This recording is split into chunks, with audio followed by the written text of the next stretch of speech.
इस वीडियो में हम NCERT पैटर्न पर आधारित क्लास 10 के मैथमेटिक्स के चैप्टर 10 को लर्न करेंगे, जिसका नाम है सर्किल। सर्किल मीन्स वृत्त होता है।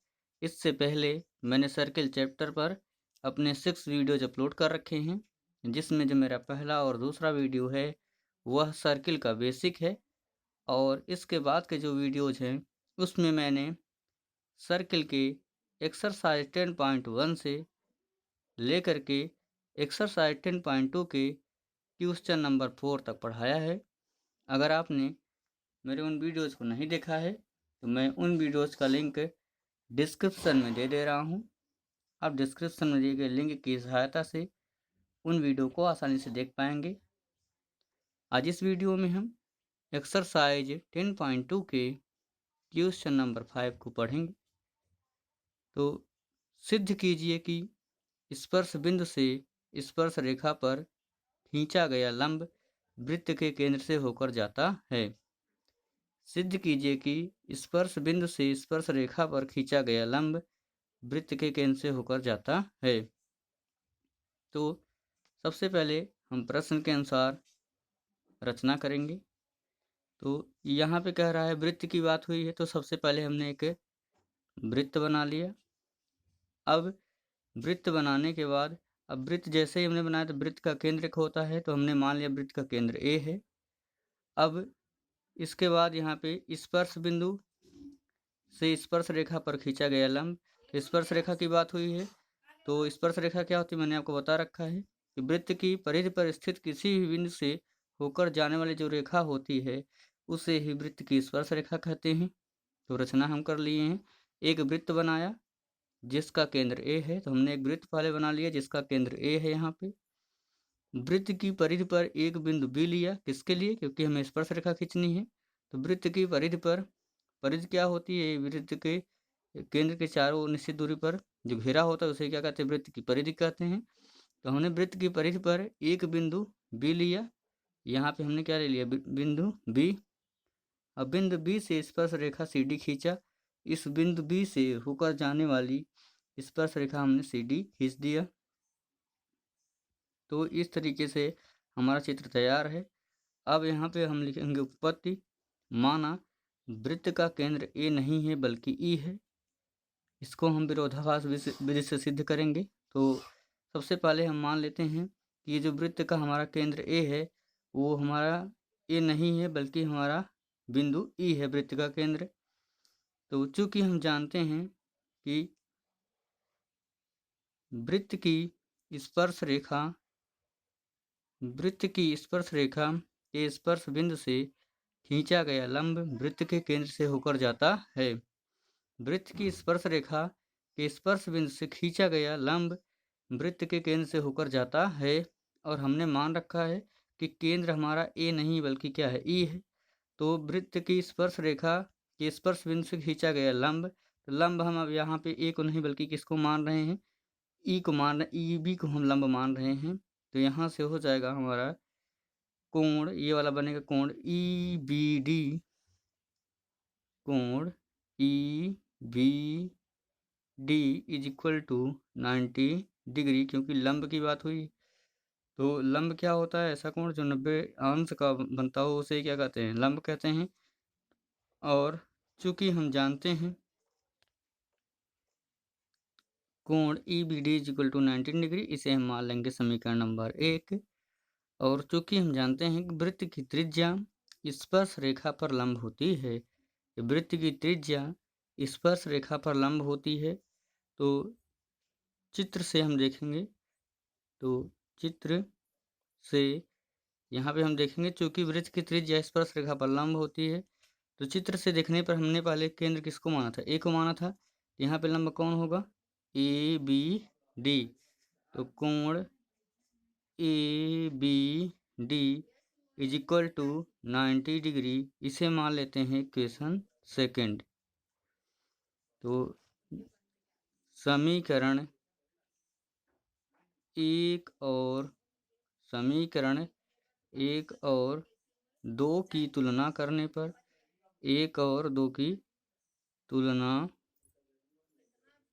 तुलना करने पर हम देख रहे हैं कि कोण E B D is equal to 90 degree है और कोण A B D is equal to 19 degree है। तो हमारा क्या हो जाएगा, कोण E B D is equal to, दोनों 90 डिग्री बराबर है, दोनों आपस में बराबर होंगे, इज इक्वल टू कोण हमारा ए बी डी, परंतु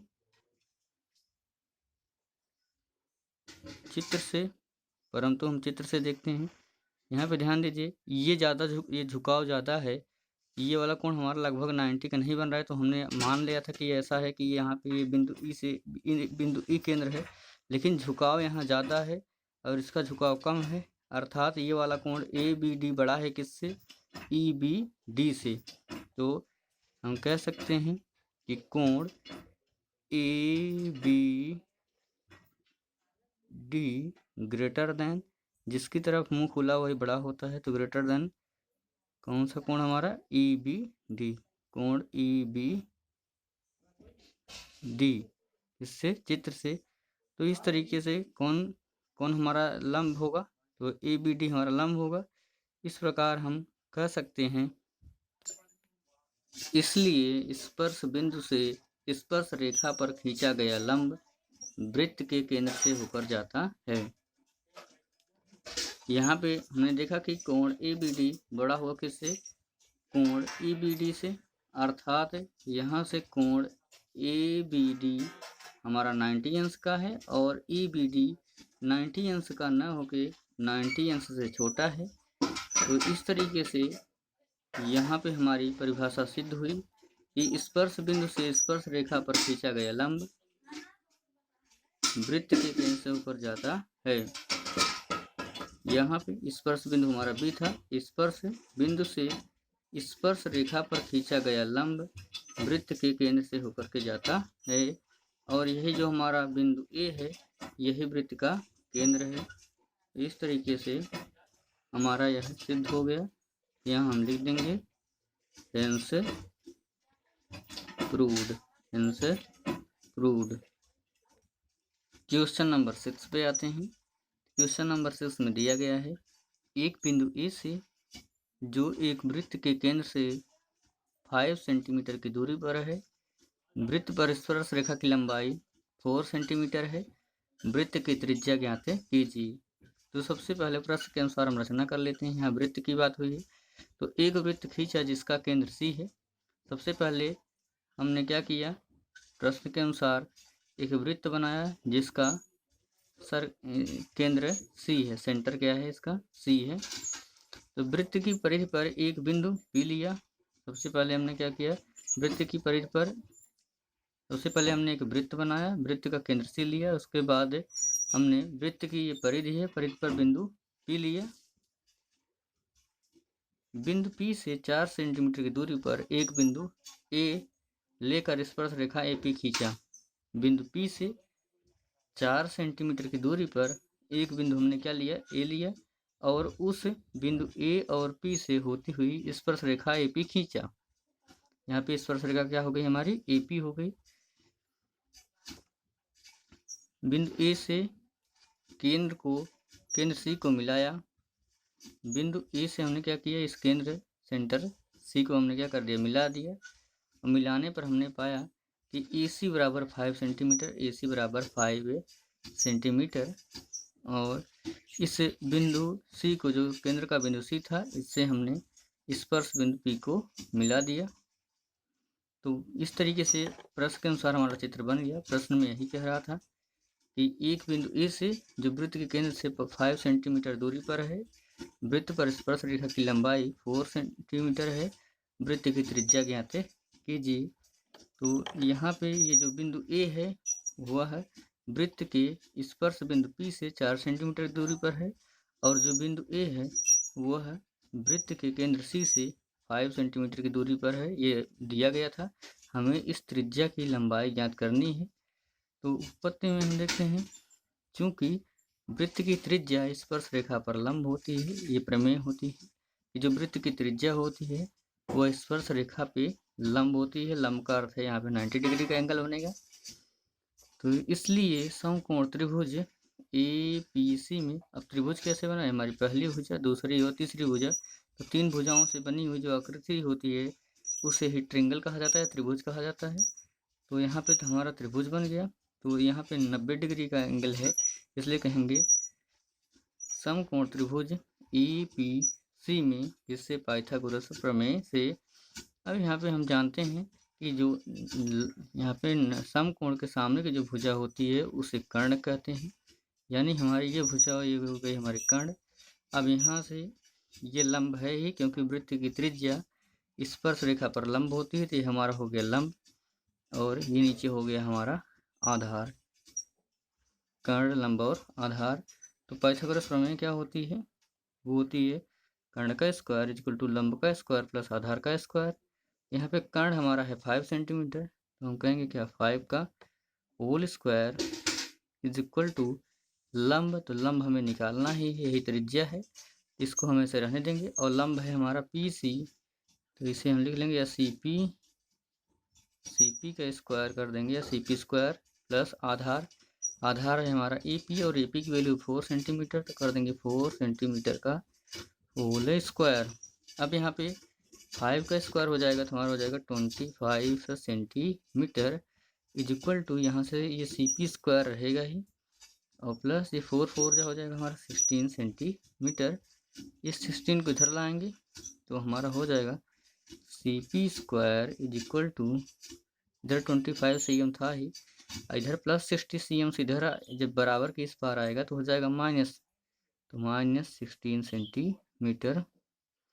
जब हम CP स्क्वायर बराबर करेंगे, इसे हम इधर भी लिख सकते हैं, तो 25 में से 16 जब माइनस करेंगे तो आ जाएगा हमारा 9 सेंटीमीटर।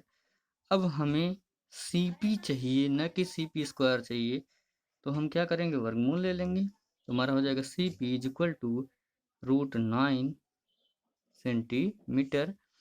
अब CP इज इक्वल टू ये हो जाएगा हमारा 3 × 3, 3 3 9। अब जब यहाँ से हमें निकालेंगे तो कोई चीज़ अगर अंडर रूट के अंदर 2 बार होती है तो एक बार बाहर निकल के आती है, या √9 का वर्गमूल 3 ही होगा, और 2 बार है तो एक बार हम ऐसा लिख सकते हैं 3 सेंटीमीटर। तो इस तरीके से जो हमारी त्रिज्या आ गई, इसलिए वृत्त की त्रिज्या, तो वृत्त की त्रिज्या हमने क्या मान रखा था, CP, यही लंब हमारी त्रिज्या थी, क्योंकि स्पर्श रेखा पर खींचा गया लंब वृत्त के केंद्र से होकर जाता है, और यहाँ पे CP हमारा क्या है, ये त्रिज्या है। वृत्त के केंद्र से परिधि को मिलाने वाली रेखा वृत्त की त्रिज्या कहलाती है। तो CP की वैल्यू आ गई 3 centimetre, CP equal to 3 centimetre, इसलिए वृत्त की त्रिज्या CP is equal to 3 centimetre. आशा करता हूँ दोस्तों कि आपको वीडियो मेरा पसंद आया होगा। अगर मेरा वीडियो आपको पसंद आया हो तो मेरे इस वीडियो को आप लाइक ज़रूर कीजिएगा, और कमेंट करना आप बिल्कुल ना भूलिएगा। और मेरा आपसे निवेदन है कि अगर आप मेरे वीडियो पे आप नए हों तो आप मेरे इस चैनल को सब्सक्राइब ज़रूर कर लीजिए, जिससे आने वाली वीडियोज़ की नोटिफिकेशंस सबसे पहले आपके पास पहुँचती रहेंगी। और मैंने क्लास 12 की इंग्लिश को भी पढ़ाया है, और अगर आपके कोई संपर्क का क्लास 12 का बच्चा हो तो वो इंग्लिश भी आसानी से पढ़ सकेगा। और इसके अलावा मैंने क्लास 10th के चैप्टर नंबर 8 और चैप्टर नंबर 9 को भी पढ़ा दिया है। अगर आप मेरे चैनल को सब्सक्राइब कर लेंगे तो आपको वो वीडियो भी आसानी से मिल जाएंगे। Thanks for watching my videos.